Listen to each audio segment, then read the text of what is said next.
Hello, thank you so much for tuning in. Here at Bethany College, we have been doing some research on trigger words and the negative connotations that come with them.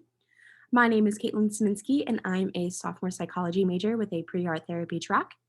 And my assistants were Madison Nicolella, Clayton Yingling, and Megan McDonald, with a special thanks to John and Deborah Hall for this opportunity and guiding us through this entire thing.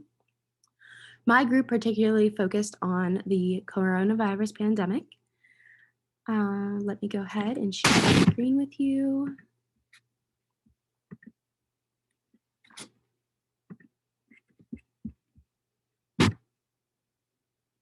Okay.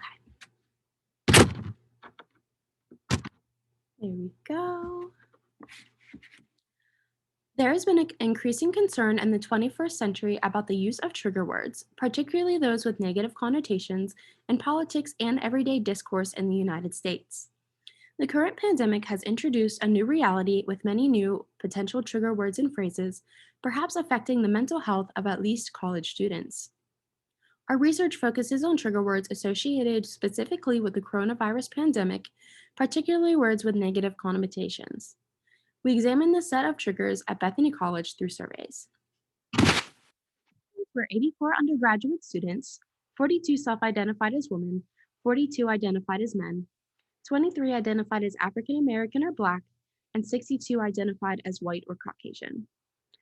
After completing a consent form, participants received a survey. The first page requested demographic information, and these pandemic-related trigger words or phrases followed on another page.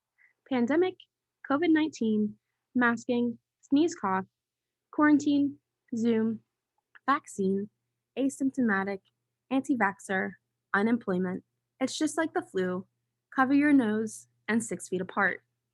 Participants evaluated all words and phrases on 4 1 through 5 scales. The emotional response I have to this word or phrase is 1 being strongly negative and 5 being strongly positive. I would feel comfortable hearing this word or phrase in a virtual classroom. I would feel comfortable hearing this word or phrase in a face-to-face classroom. And I would feel comfortable using this word or phrase in a private conversation. Again, 1 being strongly disagree and 5 being strongly agree. Our results. Single sample t-tests showed that 8 of the words and phrases produced statistically significant negative emotional responses, while none produced a statistically positive emotional response. Those producing significantly negative responses were COVID-19, sneeze cough, quarantine, Zoom, anti-vaxxer, unemployment, and it's just like the flu.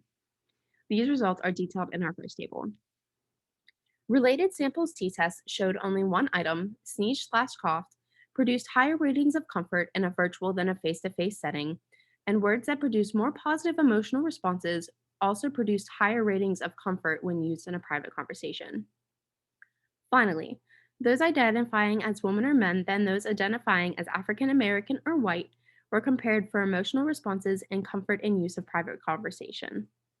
Statistically significant emotional response differences, including white participants being more comfortable hearing pandemic, COVID-19, sneeze cough, vaccine, and asymptomatic, and African American participants were more comfortable hearing cover your nose and 6 feet apart.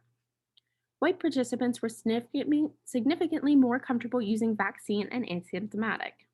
Finally, men were more significantly more comfortable than women hearing anti-vaxxer and significantly more comfortable hearing and using it's just like the flu. These results are detailed in our second table. Our study shows that the majority of our pandemic-related trigger words and phrases produced a negative emotional response, and that responses to hearing the terms are similar in face-to-face and virtual settings. While there were statistically significant differences between African American and Caucasian participants in over half of the words and phrases, there were relatively few gender-based differences. The underlying differences between the African American and white participants are unclear. Perhaps socioeconomic or political affiliation factors play a role in how triggering something is. Future studies should try to address this.